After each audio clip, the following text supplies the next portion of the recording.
ආයිබෝවන් හැමෝටම අසංකස YouTube නාලිකාවට අදත් ඔයාලව ආදරයෙන් පිළිගන්නවා. ඔයාලා හැමෝම මේ වෙනකොට 2026 වර්ෂයේ ගුරු විභාගයට අයදුම් කරලා ඇති. මොකද ක්ලෝසින් ඩේට් මේ වෙනකොට පහුවෙලා ඉවරයි. දැන් අපි හැමෝම ඒ විභාගය වෙනුවෙන් හොඳට මහන්සි වෙන්න ඕන කාලේ ඇවිල්ලා තියෙන්නේ. ඒත් එක්කම අප්‍රේල් මාසේ ගුරු විභාගය පවත්වන්නේ නැති නිසා තවත් කාලය තියෙනවා ඔයාලගේ ලකුණු මට්ටම වැඩි කරගන්න. මොකද ගොඩක් අය බලාපොරොත්තු වෙමින් හිටියේ අප්‍රේල් මාසේ මේ ගුරු විභාගය තියෙයි කියලා. හැබැයි අප්‍රේල් මාසයේ තියෙන විභාග කාලසටහන මේ වෙනකොට ඉදිරිපත් කරලා තියෙන හින්දා ඒකේ තියෙන්නේ විදුහල්පති විභාගය විතරයි. එහෙනම් ගුරු විභාගය ඊළඟ මාසෙට යන්න පුළුවන්. මැයි මාසෙට වගේ. මම අදත් ඔයාලා වෙනුවෙන් අරගෙන ආවා තවත් වැදගත් වෙන ප්‍රශ්න 50ක්. කලින් වීඩියෝ වලටත් ඉතා හොඳ ප්‍රතිචාර මට හම්බෙලා තියෙනවා හැමෝගෙම. ඒ හැම දෙයකටම හැමෝටම ගොඩක් ස්තුතියි. ඒත් එක්කම අද වීඩියෝ එකත් බලන්න කියලා මම ඔයාලට ආරාධනා කරනවා. අසංකස YouTube channel එක subscribe කරලා මට කමෙන්ට් එකක් දෙන්න. ඒ ඔයාලගේ කමෙන්ට් එකට තමයි මට ඉස්සරහට ගොඩාක් වීඩියෝ කරන්න හිතෙන්නේ. මොකද කලින් වීඩියෝ එකේ මට ගොඩක් හොඳ කමෙන්ට් තිබ්බා. ඒකෙන් මට ලොකු ආසාවක් ඇති වුණා ඔයාලා වෙනුවෙන් තව වීඩියෝ ඉක්මනටම කරන්න. එහෙනම් හැමෝටම සුබ පතන ගමන් අපි යමු අද වීඩියෝ එකට. මේ ප්‍රශ්න 50න් කීයකට ඔයාලට උත්තර දෙන්න පුළුවන්ද කියලා අපි බලමු. ප්‍රශ්න අංක 1. 550 ජාතක පොත සිංහලයට නැගුවේ කුමන රාජධානි කාලයේද? 550 ජාතක පොත සිංහලයට නැගුවේ මොන රාජධානි කාලෙද කියලා අහන්නේ. උත්තරේ කුරුණෑගල රාජධානි කාලෙදී. කුරුණෑගල රාජධානි සමයේදී තමයි 550 ජාතක පොත සිංහලයට නැගුවේ. ප්‍රශ්න අංක 2. පාසල් පාදක ඇගයීම් වෙනුවෙන් යොදාගත හැකි ඇගයීම් උපකරණ මොනවාද? ඔයාලා ගුරුවරයෙක් වෙලා ඉස්කෝලේකට ගියාට පස්සේ ඔයාලට හම්බෙන විෂයන් වලට මේ පාසල් පාදක ඇගයීමක් කරන්න වෙනවා. නැත්නම් SBA එකක් කියලා අපි කියනවා. මේ SBA එක කරන්න අපිට යොදා ගන්න පුළුවන් ඇගයීම් උපකරණ මොනවද කියලා අහනවා. උත්තරේ තමයි පැවරුම්. අපිට පැවරුමක් දෙන්න පුළුවන්, ලිඛිත පරීක්ෂණයක් දෙන්න පුළුවන්, කණ්ඩායම් ක්‍රියාකාරකමක් දෙන්න පුළුවන්, ප්‍රදර්ශනයක් තියන්න පුළුවන්. අන්න ඔය වගේ දේවල් අපිට පාසල් පාදක ඇගයීමක් වෙනුවෙන් යොදා ගන්න පුළුවන්. ඔයාලටත් මතක ඇති ඔයාලා ඉස්කෝලේ යන කාලෙත් ගුරුවරයා කියනවා ඊළඟ දවසේ ඇගයීමක් දෙනවා ලෑස්ති වෙලා එන්න, නැත්නම් අද ඇගයීමක් දෙන්න තියෙන්නේ. ඔන්න ඔය වගේ දේවල්. ඒව තමයි මේ පාසල් පාදක ඇගයීම් කියලා කියන්නේ. ප්‍රශ්න අංක 3. ලංකාවේ ජාතික පාසලක මෙහෙයුම් ක්‍රියාවලිය කරන්නේ කවුද? ලංකාවේ ජාතික පාසලක් පාලනය කරන්නේ නැත්නම් ඒකේ අයිතිය තියෙන්නේ කාටද කියලා අහන්නේ. ජාතික පාසලක මෙහෙයුම් ක්‍රියාවලිය කරන්නේ අධ්‍යාපන අමාත්‍යාංශය මගින්. අධ්‍යාපන අමාත්‍යාංශය මගින්. ප්‍රශ්න අංක 4. ලංකාවේ ජාත්‍යන්තර පාසල්වල මෙහෙයුම් ක්‍රියාවලිය කරන්නේ කවුද? දැන් අපි කතා කරා ජාතික පාසල්වල කරන්නේ කවුද කියලා. මේ 4 වෙනි ප්‍රශ්نين අහනවා ජාත්‍යන්තර පාසල්වල මෙහෙයුම් ක්‍රියාවලිය කරන්නේ කවුද කියලා. ජාත්‍යන්තර පාසල්වල මෙහෙයුම් ක්‍රියාවලිය කරන්නේ ශ්‍රී ලංකා ආයෝජන මණ්ඩලය මගින්. ශ්‍රී ලංකා ආයෝජන මණ්ඩලය මගින්. ප්‍රශ්න අංක 5. ලංකාවේ පාසල් ගුරුවරුන්ට ගුරුසෙත ණය ක්‍රමය මහජන බැංකුවෙන් ලබා දීම ආරම්භ කළේ කුමන වසරේද? ලංකාවේ පාසල් ගුරුවරුන්ට හඳුන්වලා දුන්න ණය ක්‍රමයක් මහජන බැංකුවෙන්. ඒ ණය ක්‍රමයට අපි කියනවා ගුරුසෙත ණය ක්‍රමය කියලා. මේක ලබා දෙන්න පටන් ගත්තේ 1995 ඉඳන්. 95 ඉඳන් තමයි ගුරුසෙත ණය ක්‍රමය මහජන බැංකුවෙන් ලබා දෙන්න පටන් ගත්තේ. ප්‍රශ්න අංක 6. ශ්‍රී ලංකාවේ දුෂ්කර පාසල්වලට පානීය ජල පහසුකම් ලබා දීමේ ව්‍යාපෘතියක් ආරම්භ කළේ කුමන සංවිධානයේ ආධාර මතද? ලංකාවේ තියෙන දුෂ්කර පාසල්වලට ජල පහසුකම් ලබා දීමේ ව්‍යාපෘතියක් ආරම්භ කළේ මොන සංවිධානයෙන්ද කියලා අහනවා. උත්තරේ තමයි ලෝක බැංකුවේ ආධාර මත. ලෝක බැංකුවේ ආධාර වලින් තමයි දුෂ්කර පාසල්වල පානීය ජල ව්‍යාපෘතියක් ආරම්භ කළේ. ප්‍රශ්න අංක 7. සුරක්ෂා සිසු රක්ෂණාවරණය ක්‍රියාත්මක වන්නේ කිනම් වර්ෂයේ සිටද? ඔයාලා දන්නවා පාසල් ළමයි වෙනුවෙන් තියෙන රක්ෂණ ක්‍රමය තමයි සුරක්ෂා රක්ෂණ ක්‍රමය. මේක ක්‍රියාත්මක වෙන්නේ මොන අවුරුද්දේ ඉඳලාද කියලා අහන්නේ. උත්තරේ 2017. 2017 ඉඳන් තමයි සුරක්ෂා ක්‍රියාත්මක වෙන්න පටන් ගත්තේ. ප්‍රශ්න අංක 8. ලන්දේසීන් තමන්ගේ ඉගැන්වීම් ක්‍රමය ලෙස යොදාගත්තේ කුමන ක්‍රමයද? ලන්දේසීන් තමන්ගේ ඉගැන්වීම් ක්‍රමය ලෙස යොදාගත්තේ මොන ක්‍රමයද කියලා අහනවා. ලන්දේසීන් යොදාගත්ත ක්‍රමය තමයි ප්‍රශ්නෝත්තර ක්‍රමය. ප්‍රශ්නෝත්තර ක්‍රමය.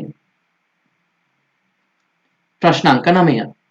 ලංකාවේ කඩොලාන ශාක වලින් පිළිකා බෙහෙතක් නිර්මාණය කළ එකම විශ්වවිද්‍යාලය කුමක්ද? කඩොලාන ශාක වලින් පිළිකාවට බෙහෙතක් හදපු කැම්පස් එක නැත්නම් විශ්වවිද්‍යාලය මොකක්ද කියලා අහනවා. එහෙම කරේ කොළඹ විශ්වවිද්‍යාලය. කොළඹ විශ්වවිද්‍යාලය. ප්‍රශ්න අංක 10. සර්ප විෂට නිවැරදි ඖෂධයක් නිර්මාණය කළ ලංකාවේ විශ්වවිද්‍යාලය කුමක්ද? සර්ප විෂට නිවැරදි ඖෂධයක් හදපු ලංකාවේ කැම්පස් එක මොකක්ද කියලා අහනවා. ඒ තමයි පේරාදෙණිය විශ්වවිද්‍යාලය. පේරාදෙණිය විශ්වවිද්‍යාලය. ප්‍රශ්න අංක 11. ලංකාවේ එකම විෂ වෛද්‍ය පාසල පිහිටා තිබෙන්නේ කොහෙද? ලංකාවේ එකම විෂ වෛද්‍ය පාසල පිහිටලා තිබෙන්නේ කොහෙද කියලා අහනවා.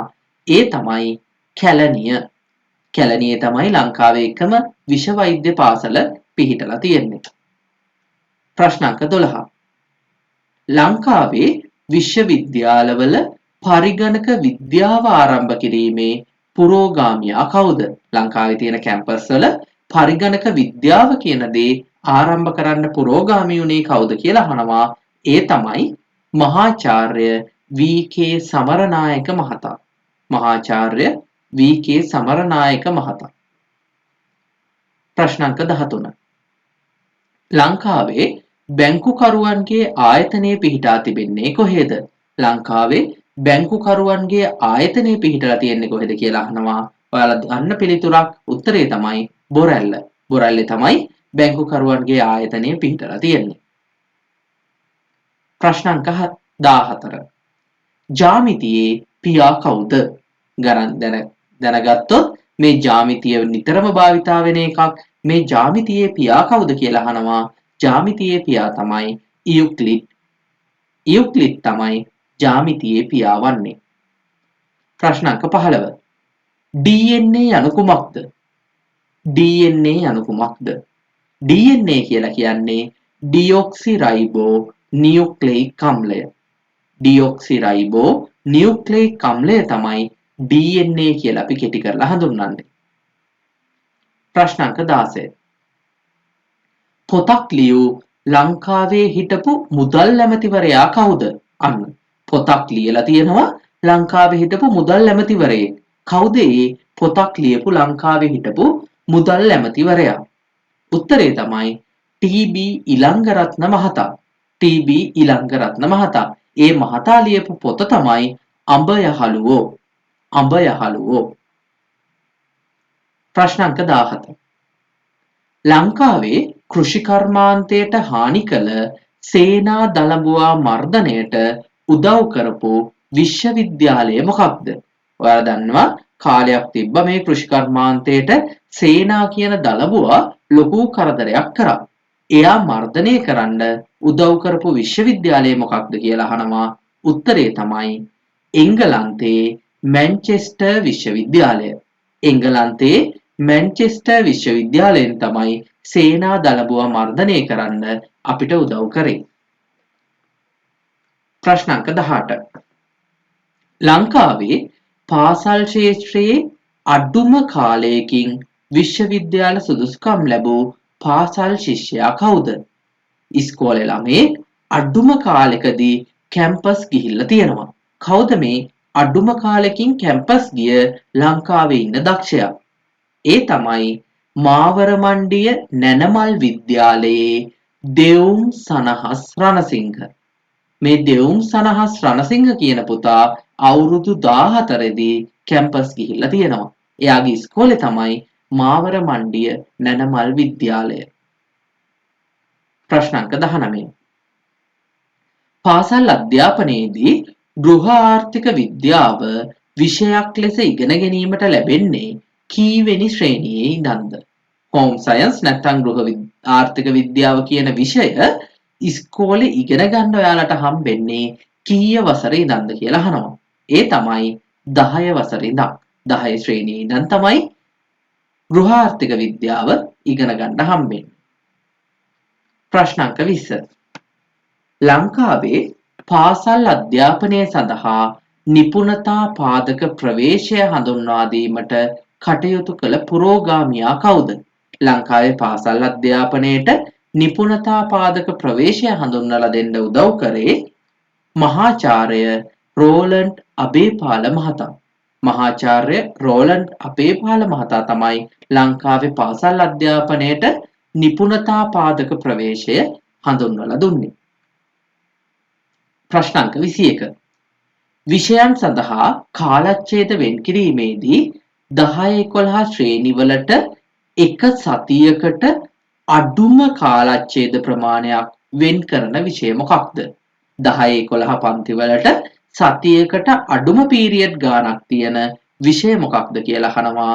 උත්තරේ තමයි ආගම. ආගම කියන විෂයට තමයි සතියකට අඩුම පීරියඩ් ගාණක් තියෙන්නේ. ප්‍රශ්න අංක 22.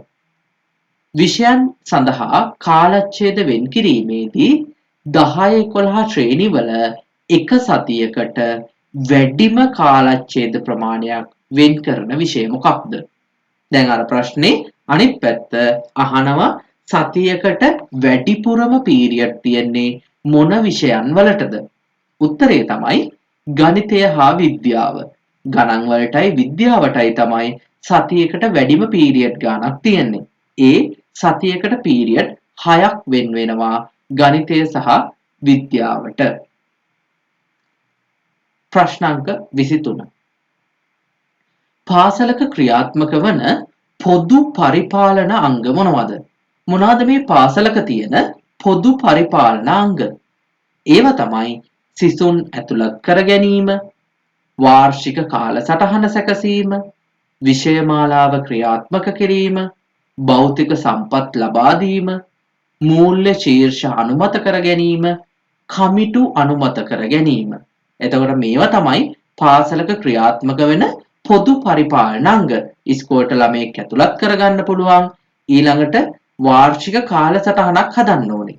වාර්ෂික කාලසටහනකට අනුව තමයි පාසලේ තියෙන දේවල් ක්‍රියාත්මක වෙන්න පුළුවන්. ඒත් එක්කම විෂය මාලාව ක්‍රියාත්මක වෙනවා, භෞතික සම්පත් ලබා දීම, ඊළඟට මූල්‍ය ශීර්ෂ අනුමත කරගන්නවා. ඉස්කෝලේ අවුරුද්ද පටන් ගන්න කලින් අපි බජට් එක අනුමත කරගන්න ඕනේ. ඒක තමයි මේ මූල්‍ය ශීර්ෂ අනුමත කර ගැනීම කියලා කියන්නේ. ඒත් එක්කම කමිටු අනුමත කරගන්න ඕනේ. ඉස්කෝලේක තියෙනවා කමිටු ටිකක්. අපි කමිටු ගැන වෙනම වීඩියෝ එකක් අරන් එනවා ඔයාලට. එතකොට ඔයාලට ඒකෙදි කතා කරනවා ප්‍රසම්පාදන කමිටුව කියලා තියෙනවා, තාක්ෂණික ඇගයීම් කමිටුව කියලා තියෙනවා, විනය කමිටුව කියලා තියෙනවා. ඔන්න ඔය වගේ කමිටු ගොඩාක් තියෙනවා. ඒ වගේ සංයුතිය හැදෙන්නේ කොහොමද? මොන අයද ඒකේ ඉන්න ඕනේ? අන්න ඒ වගේ ප්‍රශ්න අහන්න පුළුවන්. එහෙනම් කමිටු ගැනත් මම ඔයාලට ඉස්සරහට වීඩියෝ එකක් අරන් එන්නම්. ඊළඟට ප්‍රශ්න අංක 24. පාසල හා සම්බන්ධ අනෙකුත් ප්‍රජාජාලයන් මොනවාද? පාසලත් එක්ක සම්බන්ධ වෙලා ඉන්න ප්‍රජාජාලයන් මොනවාද? පාසල එක්ක ඉන්න මේ ප්‍රජාව තමයි පාසලේ ඉදිරි පැවැත්මට ගොඩාක් වැදගත් වෙන්නේ. එහෙනම් පාසලත් එක්ක ඉන්න ප්‍රජාව කවුද? ශිෂ්‍යයන්, දෙමව්පියන්, අනධ්‍යයන හා අධ්‍යයන කාර්ය මණ්ඩලය, ඊළඟට ආදි සිසුන්, අධ්‍යාපන නිලධාරීන්, වෙනත් රාජ්‍ය ආයතන, රාජ්‍ය නොවන ආයතන, විෂය විශේෂඥයින්, උපදේශන ආයතන, ආගමික නායකයින්, මෙන්න මේ වගේ කට්ටිය තමයි පාසල එක්ක සම්බන්ධ වෙලා ඉන්න ප්‍රජාජාලය වෙන්නේ. පාසල හා ප්‍රජාව එක්ක. ප්‍රශ්න අංක 25. පාසලක් තුල පවත්වාගෙන යන මූල්‍යමය ගිණුම් මොනවාද? ඉස්කෝලේක තියෙන්න ඕනේ මූල්‍යමය ගිණුම් තියෙනවා. මුදල් එක්ක ගනුදෙනු කරන තැන්. මොනවද මේ මුදල් එක්ක ගනුදෙනු කරන මූල්‍යමය ගිණුම් වෙන්නේ? ඒවා තමයි පාසල් සංවර්ධන ගිණුම. මේ පාසල් සංවර්ධන ගිණුම හරහා තමයි පාසලේ එකතු වෙන හැම මුදලක්ම මේ ගිණුමට බැර වෙන්න ඕනේ. අපි චෙක්පත් නිකුත් කරනවා නම් ඔය දේවල් ඔක්කොම වෙන්න ඕනේ අනිවාර්යෙන්ම මේ පාසල් සංවර්ධන ගිණුම හරහා. ඊළඟට අධ්‍යාත්මක ගුණාත්මක යෙදුම. ඊළඟට පාසල් නගා සිටුවීමේ ගිණුම. තොරතුරු තාක්ෂණ ගිණුම. පහසුකම් හා සේවා ගාස්තු ගිණුම. මේකත් වැදගත්. හැම ළමයෙක්ම පහසුකම් හා සේවා ගාස්තුවක් ගෙවන්න ඕනේ. ඒක බැර වෙන ගිණුම තමයි පහසුකම් හා සේවා ගාස්තු ගිණුම කියලා කියන්නේ. ගුරු වැටුප් ගිණුම. නේවාසිකාගාර ගිණුම.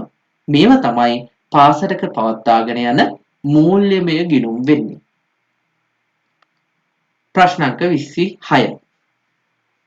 පාසල් සම්පත් කළමනාකරණයේදී හඳුනාගත හැකි සම්පත් කිහිපයක් නම් කරන්න.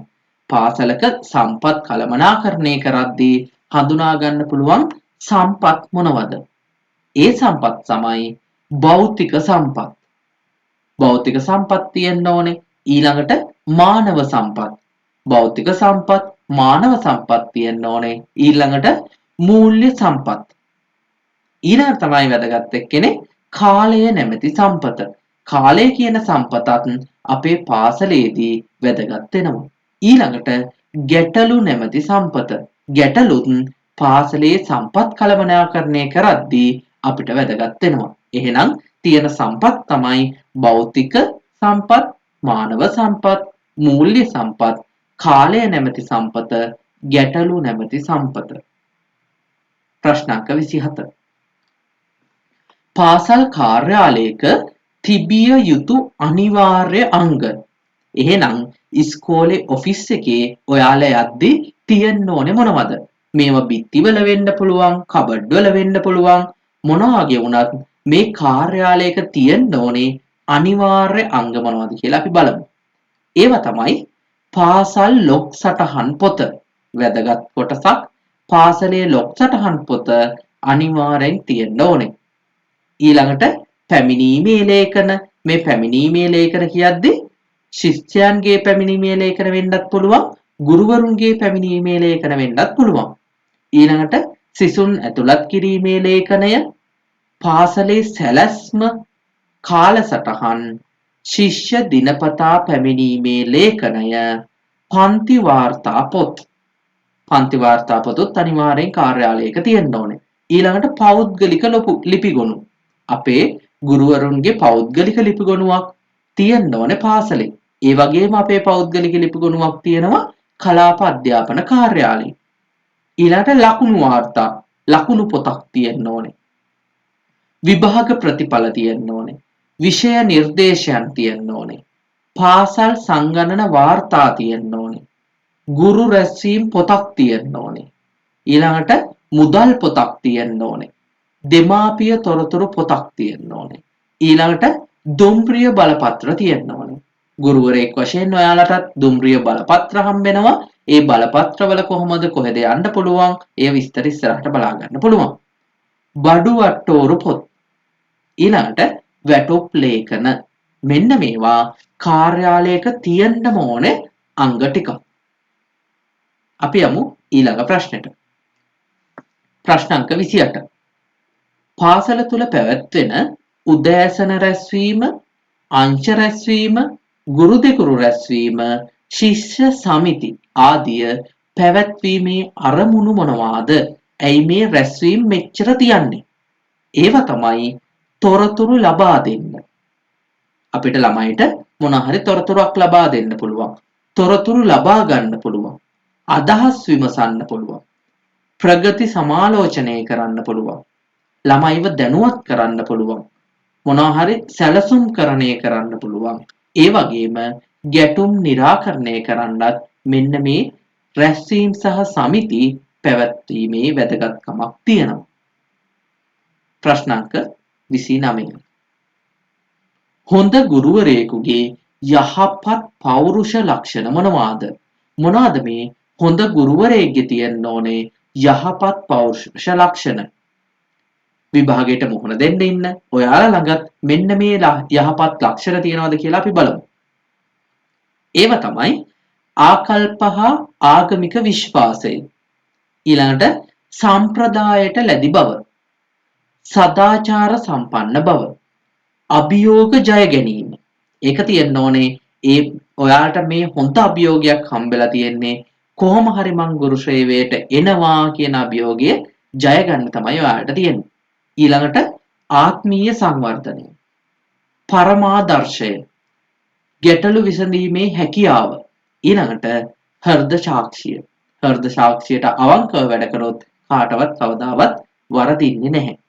අපි යමු ඊළඟ ප්‍රශ්නෙට. ප්‍රශ්නාංක 30. යහපත් ගුරුවරයාගේ නිපුණතා මොනවද? මොනවද මේ හොඳ ගුරුවරයෙක්ගේ තියෙන්න ඕනේ නිපුණතා ටික? ඒව තමයි විෂය දැනුම තියෙන්න ඕනේ. විෂය තමන් උගන්වන විෂයේ දැනුමක් ගුරුවරයාට තියෙන්න ඕනේ. ඊළඟට පන්ති කළමනාකරණය කරගන්න පුළුවන් වෙන්න ඕනේ. වෘත්තීය සංවර්ධනය කරගන්න ඕනේ. ඒ වගේම නිවැරදි විෂය භාවිතා කරන්න ඕනේ. හරි, විෂය නිවැරදිව භාවිතා කරන්න ඕනේ, වෘත්තීය සංවර්ධනයක් තියෙන්න ඕනේ, පන්ති කළමනාකරණය තියෙන්න ඕනේ, ඒ වගේම විෂය දැනුම තියෙන්න ඕනේ. අපි යම් 31 වෙනි ප්‍රශ්නය. හොඳ විදුහල්පතිවරයෙකු සතු ගුණාංග මොනවාද? මොනවාද මේ හොඳ ප්‍රින්සිපල් කෙනෙක් ළඟ තියෙන්න ඕන ගුණාංග? ඒව තමයි ගුරුවරුන්ට හා සිසුන්ට ආදර්ශමත් වෙන්න ඕනේ. ගුරුවරුන්ටයි සිසුන්ටයි හොඳ ආදර්ශමත් විදිහට ඉන්න ඕනේ. ඒ වගේම යාවජීව අධ්‍යාපනයේ නිරත වන්නෙක් වෙන්න ඕනේ. විදුහල්පතිවරයෙක් යාවජීව අධ්‍යාපනයේ නිරත වෙන කෙනෙක් වෙන්න ඕනේ. ඒත් එක්කම නවීකරණය වීමට ඇති කැමැත්ත තියෙන්න ඕනේ. නවීකරණය වෙන්න කැමැත්තක් එයාගේ තියෙන්න ඕනේ. ඒ වගේම පරිපාලන දක්ෂතා සහිත වීම. පරිපාලන හැකියාවත් හොඳට තියෙන්න ඕනේ. ඒ වගේම වැදගත්ම දෙයක් දේශපාලන අපක්ෂපාතීත්වය. එයා කිසිම දේශපාලන පක්ෂයකට මේ පාසල යොදා ගන්න හොඳ නැහැ. ඒවා හොඳ විදුහල්පතිවරයෙක්ගේ ගුණාංග. ප්‍රශ්නාංක 32. පාසල් කාර්යාලයක අනිවාර්යෙන් සටහන් විය යුතු දේවල් මොනවාද? හරි. කලින් කතා කරා පාසල් කාර්යාලයක තියෙන්න ඕනේ දේවල්. මේවා අනිවාර්යෙන් සටහන් වෙලා තියෙන්න ඕන දේවල්. බිත්ති හරි කොහේ හරි මේ ටික ගහලා තියෙන්න ඕනේ. මොනවාද ඒවා ටික? ඒව තමයි පාසලේ නම, පාසල් ලාංඡනය, පාසල අයිති මැතිවරණ කොට්ටාසය, පාසල අයිති අධ්‍යාපන දිස්ත්‍රික්කය, කලාපයේ කොට්ටාසයේ දුරකථන අංක. කලාප අධ්‍යාපන කාර්යාලයේ හරි කොට්ටාස අධ්‍යාපන කාර්යාලයේ හරි දුරකථන අංකය තියෙන්න ඕනේ. ඒ වගේම පාසල් සිතියම ප්‍රදර්ශනය කරලා තියෙන්න ඕනේ. පන්ති කාමරවල ඉන්න ළමුන් ගාන ප්‍රදර්ශනය කරලා තියෙන්න ඕනේ. ලංගම දුම්රිය වාර ප්‍රවේශ පත්‍ර ලබා ගන්න අය ප්‍රදර්ශනය කරලා තියෙන්න ඕනේ. ඒ වගේම වැදගත් පාසලේ දැක්ම හා මෙහෙවර ප්‍රදර්ශනය කරලා තියෙන්න ඕනේ. ළමුන්ගේ දෛනික පැමිණීම, ඒ වගේම පාසල ලැබූ ජයග්‍රහණත් පාසල් කාර්යාලයක අනිවාර්යෙන් සටහන් වෙලා තියෙන්න ඕනේ දේවල්. ඊළඟ ප්‍රශ්නේ. ප්‍රශ්නාංක 33. උසස් පෙළ තාක්ෂණ වේදය විෂය ලංකාවේ ඇති කිරීමට ප්‍රධාන පරමාර්ථය කුමක්ද? ඔයාලා දන්නවා උසස් පෙළ ළමයිගේ තාක්ෂණ වේදය කියලා විෂයක් තියෙනවා. මේක ඇයි අපිට ඕනේ? ඇයි මේක ඇති කරේ? මේකේ ප්‍රධානම පරමාර්ථය උනේ වැඩ ලෝකයට ගැලපෙන විෂය මාලාවක් හඳුනා දීමේ වැඩසටහන. හරි, වැඩ ලෝකයට ගැලපෙන විදිහට විෂය මාලාවක් හඳුන්වලා දීම තමයි මේකේ ප්‍රධානම පරමාර්ථය උනේ. ප්‍රශ්නාංක 34. වර්තමාන ශ්‍රී ලංකාවේ අධ්‍යාපනයේ විෂය මාලා කීයද? අපේ අධ්‍යාපනයේ A level වල විෂය මාලා කීයක් තියෙනවද කියලා අහනවා. විෂය මාලා තියෙනවා 7ක්. විෂය මාලා 7ක් අපිට බලා ගන්න පුළුවන් අධ්‍යාපනයේ. ප්‍රශ්නාංක 35. 10-11 ශ්‍රේණි සඳහා තෝරාගත යුතු විෂය කාණ්ඩ ගණන කීයද? විෂය කාණ්ඩ වලට බෙදලා තියෙනවා. කාණ්ඩ විෂයන් 10 11 ළමයෙක්ට හම්බෙනවා 3ක්. පළමු කාණ්ඩය, දෙවෙනි කාණ්ඩය, තුන්වෙනි කාණ්ඩය විදිහට කාණ්ඩ 3ක විෂයන් තෝරගන්න හම්බෙනවා. එහෙනම් 10 11 දී තෝරගන්න ඕනේ කාණ්ඩ ගාන 3යි. ප්‍රශ්න අංක 36. ශ්‍රී ලංකාවේ පාසල් අධ්‍යාපනයේ විෂයමාලා සංශෝධනය කිරීමේ ප්‍රධාන වගකීම තියෙන්නේ කාටද? විෂයමාලා සංශෝධනය කිරීමේ ප්‍රධාන වගකීම තියෙන්නේ ලංකාවේ ජාතික අධ්‍යාපන ආයතනයට. ජාතික අධ්‍යාපන ආයතනයෙන් තමයි විෂයමාලාවක් සංශෝධනය කරන්නේ. ප්‍රශ්න අංක 37.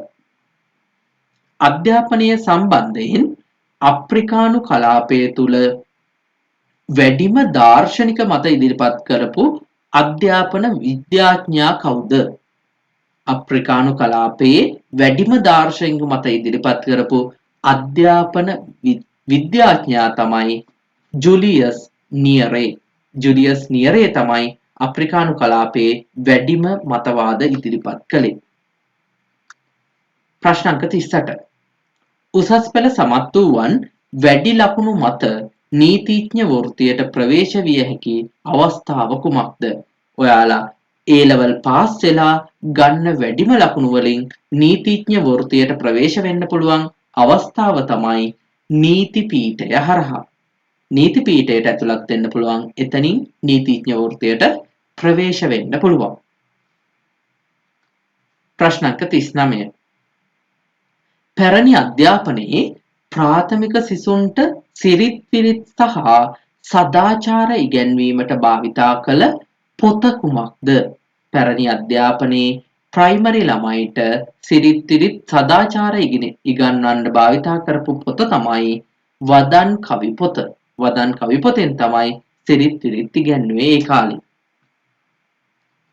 ප්‍රශ්න අංක 40. පැරණි දේශීය අධ්‍යාපනයේ ප්‍රධානම ඉගැන්වීමේ මාධ්‍ය කුමක්ද?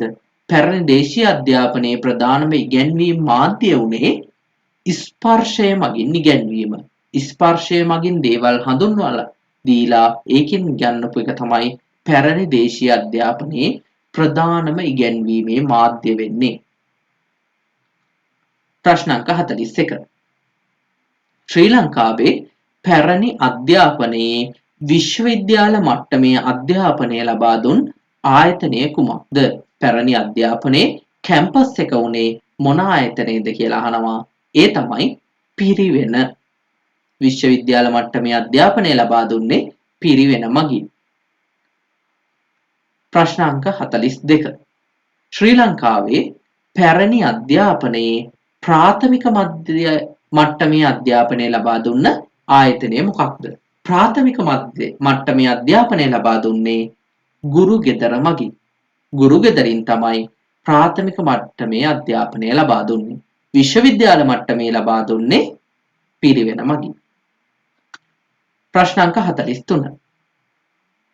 පාසල් නොයවන දෙමව්පියන්ගෙන් දඩ මුදලක් අය කළේ කවුද? කවුද මේ පාසල් යන්නේ නැති ළමයි ඉන්න ගෙවල් වල දෙමව්පියන්ගෙන් දඩ මුදලක් අය කළේ? ඒ තමයි ලන්දේසි පාලන සමය. ලන්දේසීන් තමයි පාසල් යවන්නේ නැති දෙමව්පියන්ගෙන් දඩ මුදලක් අය කරේ.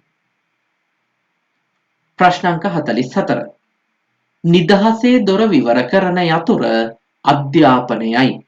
නිදහසේ දොර විවර කරන යතුර අධ්‍යාපනයයි. මෙම ප්‍රකාශය කාගේද? මෙම ප්‍රකාශය කාගේද? මේ ප්‍රකාශය ජෝර්ජ් වොෂින්ටන්ගේ. ජෝර්ජ් වොෂින්ටන්ගේ තමයි නිදහසේ දොර විවර කරන යතුර අධ්‍යාපනයයි කියන ප්‍රකාශය. ප්‍රශ්න අංක 45. ජාත්‍යන්තර අධ්‍යාපනික දිනය ජනවාරි 24 ලෙස නම් කළේ කවුද? ජාත්‍යන්තර අධ්‍යාපනික දිනය ජනවාරි 24 කියලා නම් කළේ කවුද කියලා අහනවා. ඒ තමයි එක්සත් ජාතීන්ගේ සංවිධානය. එක්සත් ජාතීන්ගේ සංවිධානය. ප්‍රශ්න අංක 46. ශ්‍රී ලංකා ගුරු සේවය ස්ථාපිත කළේ කවදාද? ශ්‍රී ලංකා ගුරු සේවය ස්ථාපිත කළේ කවදාද?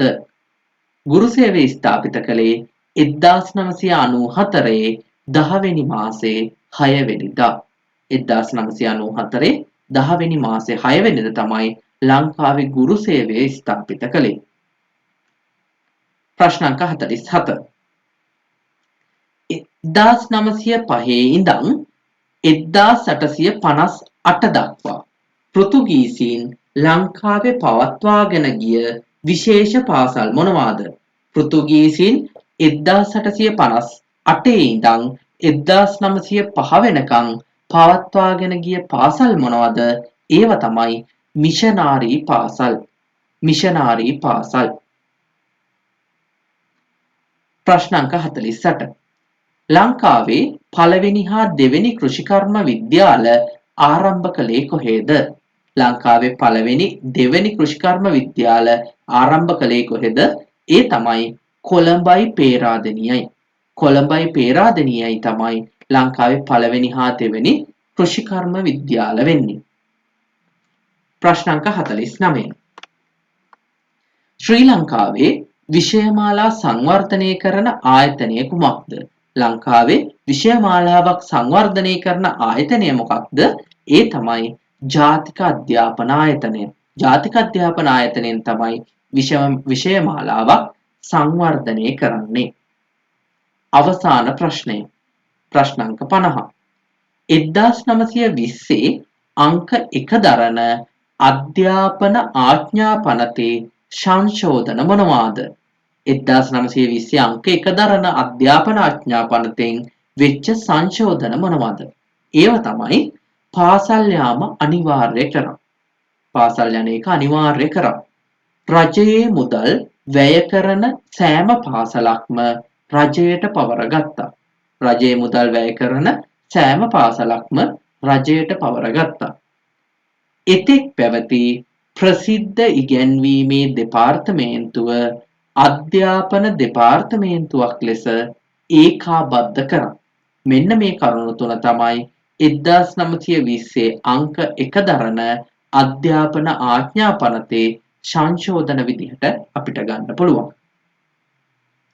එහෙනම් අදත් මම ඔයාලට අරන් ආවා වැදගත් ප්‍රශ්න 50ක්. අද ගොඩාක් අධ්‍යාපන ශාස්ත්‍රයේ පාසල එක්ක සම්බන්ධ ප්‍රශ්න ටිකක් තමයි මම ඔයාලට අරන් ආවේ. ඊළඟට තවත් ප්‍රශ්න 50ක් ඉතාමත් කෙටි කාලෙකදී මම ඔයාලා වෙනුවෙන් අරන් එන්න බලාපොරොත්තු වෙනවා. හැබැයි ඒක ගේන්න නම් මට මේ වීඩියෝ එක ගැන සහ මගේ අනිත් වීඩියෝ ගැන ඔයාලගෙන් වටිනා කමෙන්ට් එකක් ඕනේ. ඒකෙන් තමයි මට තව තවත් වීඩියෝ කරන්න ආස හිතෙන්නේ. ඒත් එක්කම ගොඩාක් අය ඉල්ලලා තියෙනවා IQ ඕනේ කියලා. මං ඉස්සරහට IQ වීඩියෝ ටිකකුත් අනිවාර්යයෙන්ම ඔයාලා වෙනුවෙන් අරගෙන එනවා. එහෙනම් අද වීඩියෝ එකත් එක්ක එකතු වෙලා හිටපු හැමෝටම අනාගතයේ ගුරුවරුන් වෙන්න ඕන කියලා මම ප්‍රාර්ථනා කරනවා. එහෙනම් හැමෝටම සුබ දවසක්. අපි ඊළඟ වීඩියෝ එකකින් හමු වෙමු.